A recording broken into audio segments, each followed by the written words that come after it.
not like it when at family gatherings the topic of illnesses came up. And I was just thinking, why do my relatives have to talk about all those negative things when we are supposed to be happy? In this situation, I like forbearance, and forbearance is exactly the topic I want to talk with you about today. My name's Elena, and this is ISIS Thought for the Week. Forbearance is the ability of being patient and being able to forgive someone, or be able to control yourself in a difficult situation. Other words with a similar meaning are patience, fortitude, self-control, or long-suffering. It's very easy to get impatient with other people's struggles and to think, why do they still struggle with this? Or even, why did they struggle with that in the first place? One of my friends, for example, has really oversensitive ears, and she struggled with that.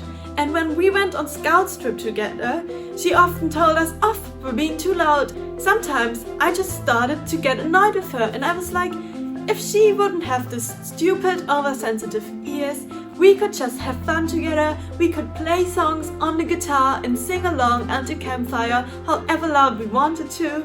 But then I remembered forbearance, and I remembered that I shouldn't be annoyed with her because it's not her fault that she has oversensitive ears. Instead of getting annoyed with her, I can be glad that I don't struggle with that. Dietrich Bonhoeffer was a German theologian. He got executed in the Second World War due to his beliefs and activities in the resistance. He wrote a book called Life Together, in which he states that we are to endure one another's burdens.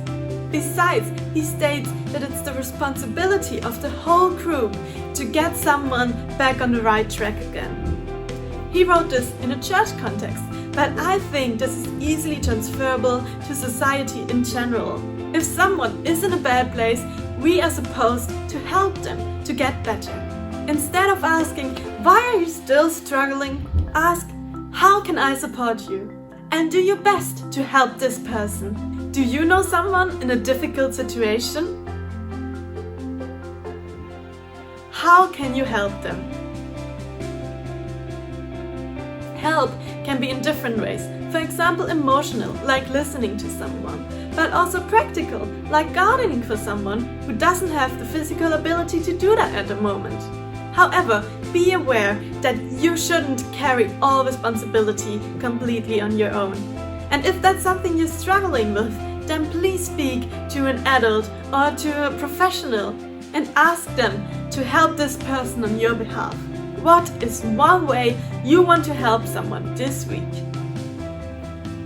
The Bible also tells us a story about forbearance. An Israelite family moved to Moab because of a famine. The two sons both married Moabite women, and their names were Ruth and Orpah. Sadly, both husbands died, and so did their dad, and so Ruth and Orpah were left with their mother-in-law.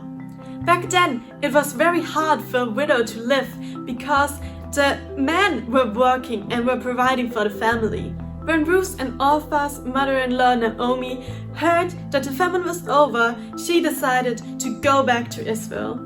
And she called her daughters-in-law and said to them, "Stay here and marry again, so you will be provided for." After a time of weeping and saying farewell, Orpah went back to her family.